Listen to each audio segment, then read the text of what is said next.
বলছি যে অনেকে দেখি সুন্দর সুন্দর ছবি দিয়ে ভিডিও বানিয়ে নিচ্ছে, তো কিভাবে বানাচ্ছে গো? হ্যাঁ, বানানো যাচ্ছে তো। ও মাথায় নাকি? হ্যাঁ, আমি তো জানি না। এআই কিন্তু দিয়ে অনেকে দেখছি বানাচ্ছে, আমি হ্যাঁ, কিভাবে বানাবো বুঝে পাচ্ছি না, তো এআই একটু দেখিয়ে দাও না। এআই দিয়ে এখন তোমার ফটো দিয়ে ভিডিও বানানো যাচ্ছে। যে কোনো ফটো দিয়ে তুমি ভিডিও বানিয়ে নিতে পারবা। তো চলো আমি মোবাইলের মাধ্যমে দেখিয়ে দিচ্ছি কিভাবে সেটা করতে হয়। ঠিক প্রসেসটা আছে, দেখিয়ে দিচ্ছি, চলো দেখো। ঠিক আছে, দেখিয়ে দাও। দেখো, প্রথমে তোমাকে প্লে স্টোরটি ওপেন করে এখানে গ্রোক এই অ্যাপটিকে ইনস্টল করে নিতে হবে। তো ইনস্টল করাই আছে, এখন ওপেন করে নিচ্ছি। ওপেন করে নেওয়ার পরে দেখো এরকম কিছু ভিডিওর টেমপ্লেট এসছে। তো তুমি কীরকম ধরনের ফটো থেকে ভিডিও বানাতে যাচ্ছ, মনে করো আমি এই টেমপ্লেটটি সিলেক্ট করে নিচ্ছি।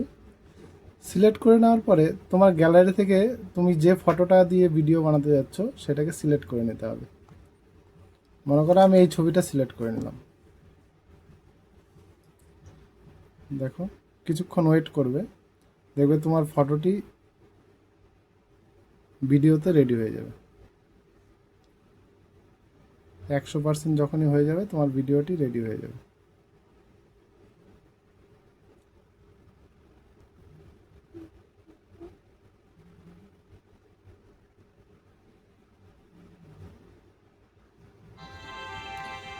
দেখো ভিডিওটি রেডি হয়ে গেল। দেখো তুমি চাইলে এইভাবে তোমার ফটো দিয়ে ভিডিও বানিয়ে নিতে পারো। তো ভিডিওটি যদি ভালো লাগে তো বন্ধুদের বলে দাও বেশি বেশি করে শেয়ার করে দিতে, আর আমার পেজটিকে ফলো করে পাশে থাকার জন্য। যারা ইউটিউব থেকে দেখছো তোমরা অবশ্যই চ্যানেলটিকে সাবস্ক্রাইব করে পাশে থাকা বেল আইকনে ক্লিক করে দিবে।